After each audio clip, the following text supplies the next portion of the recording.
All right, so what I have in front of me here is something that I'm fairly certain you have not seen before.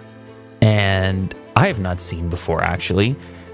Inside this package is our best look yet at the iPhone 15.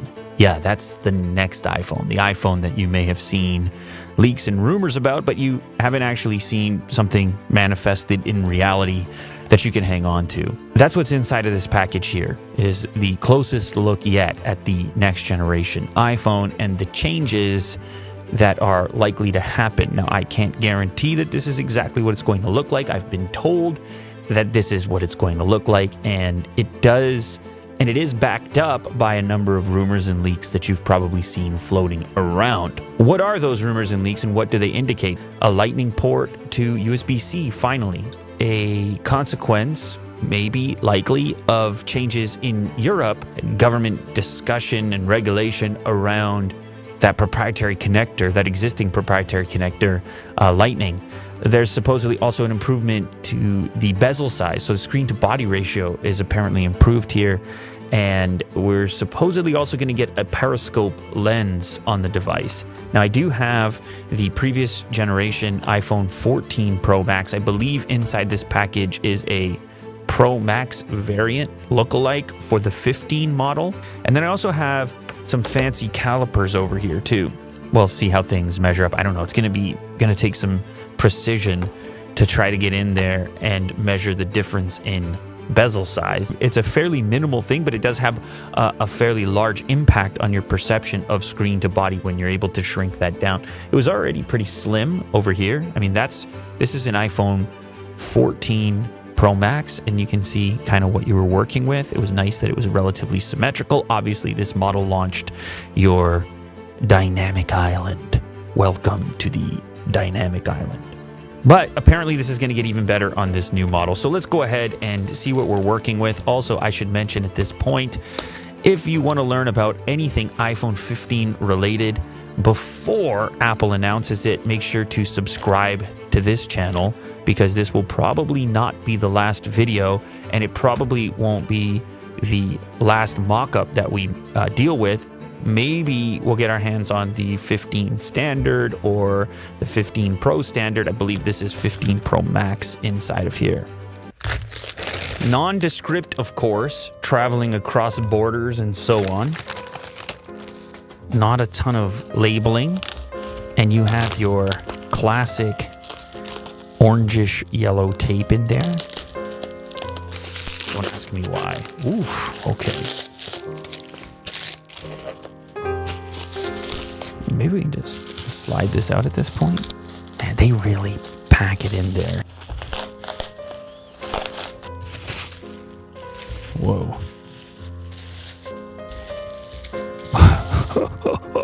The drama and the velvet bag over here. Okay. Some strange paperwork.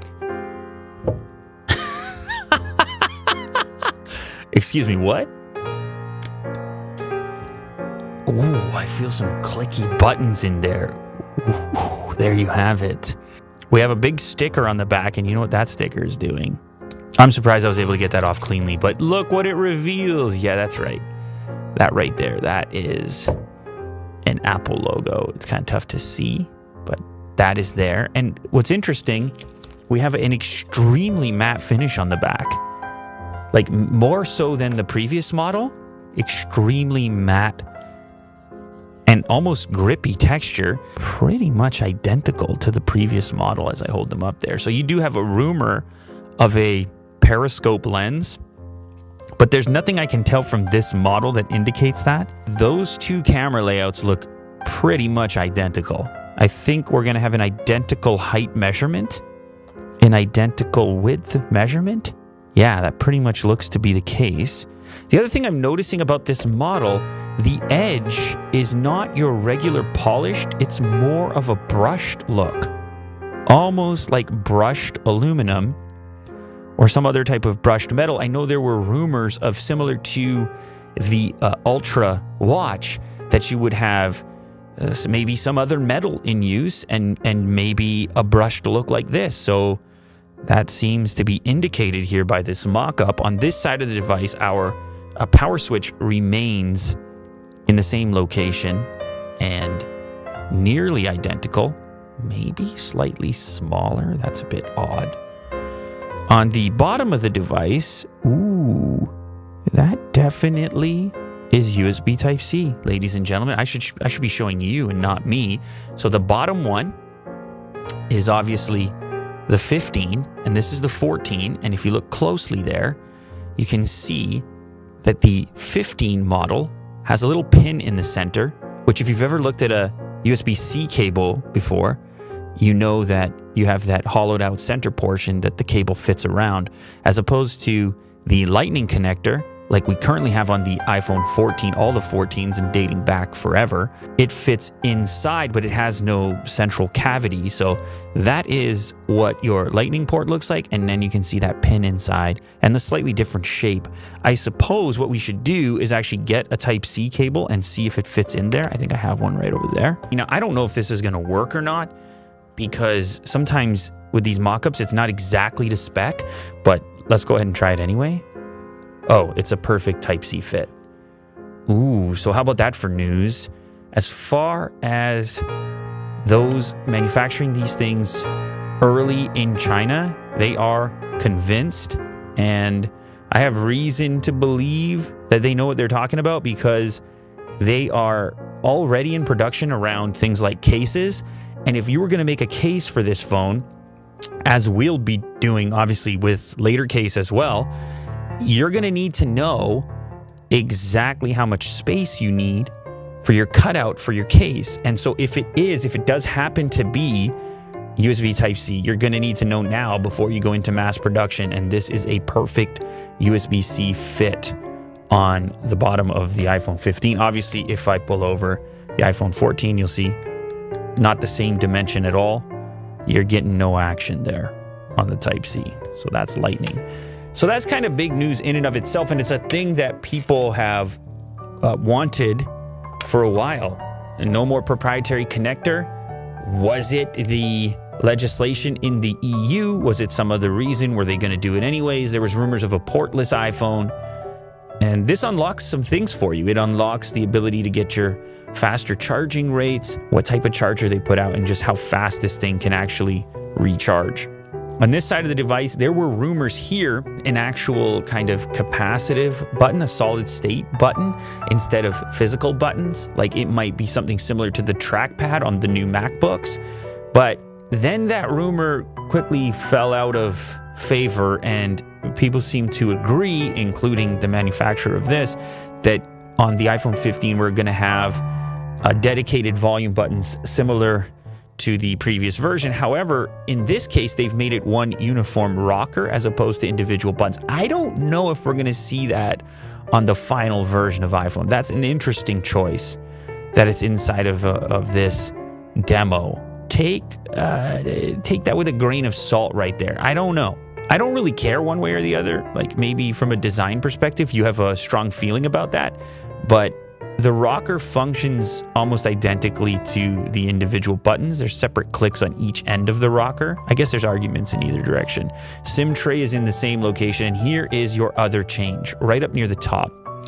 So the legendary switch from previous generation iPhones is gone. It is now a button, and it may very well function as an action button, similar to what we saw on the Ultra Watch.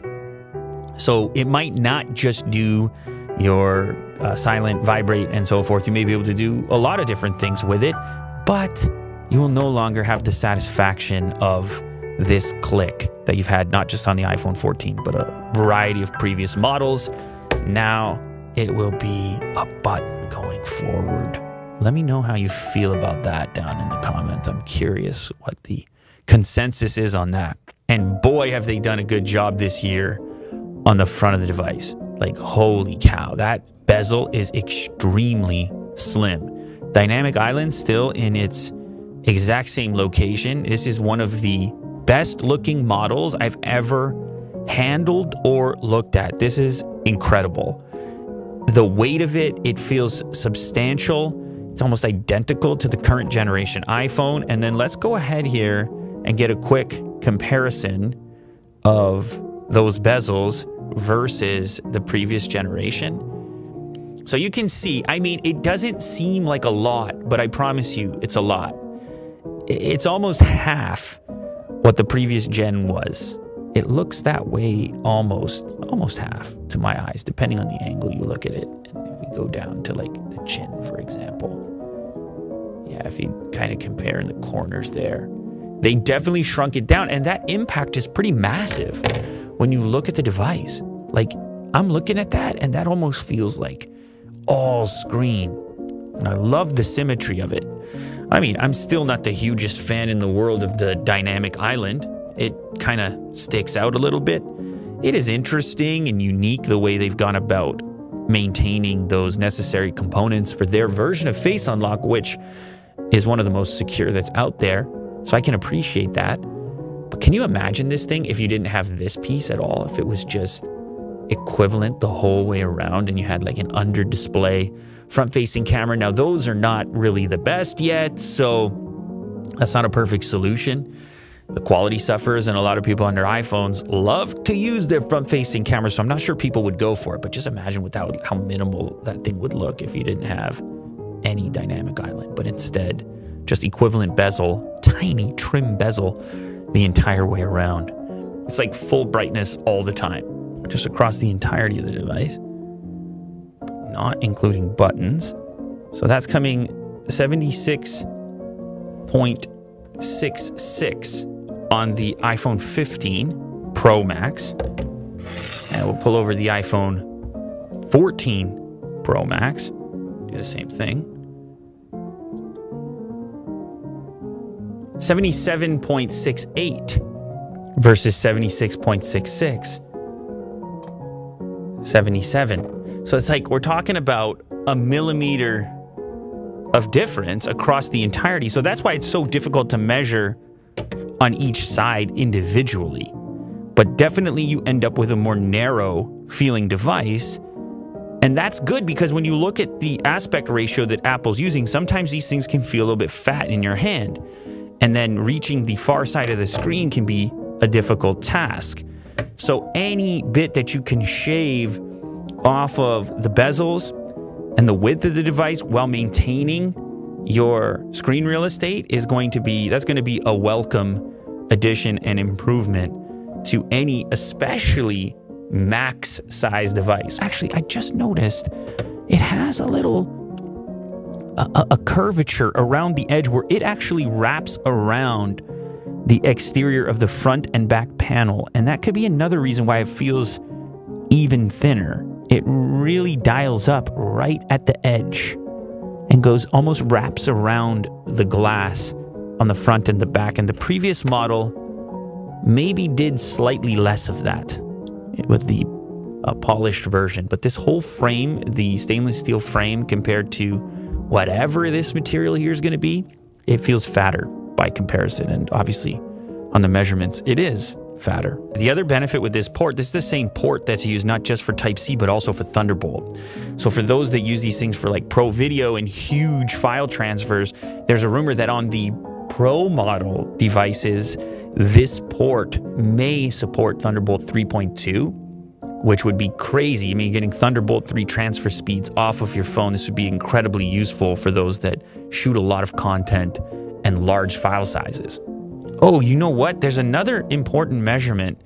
There's a rumor that the device would be thicker, and I'm talking like this thickness here, possibly for battery improvements. This is the iPhone 14 Pro Max. 7.9, 7.91. New guy, yeah, it's fatter. It's definitely a bit fatter. Just under 8.4, 8.37. Right around 8.3 is the measurement I'm getting. I don't know if Mo can see that there. So fatter. Oh, you know what happens with a fatter phone is your camera units don't bump out as far. So they're popping out a little bit less. Maybe people didn't like that all that much. I mean, here's the benefit. Slightly fatter device, maybe slightly better battery, less of a protrusion on the camera modules. Look at that. It's definitely slimmer than it was. They're still poking out, but not as much. If this bezel comes in at 1.55, what measurement did I get on that? Yeah, maybe 1.5. Just over 1.5, 1.57. It's tough to measure it.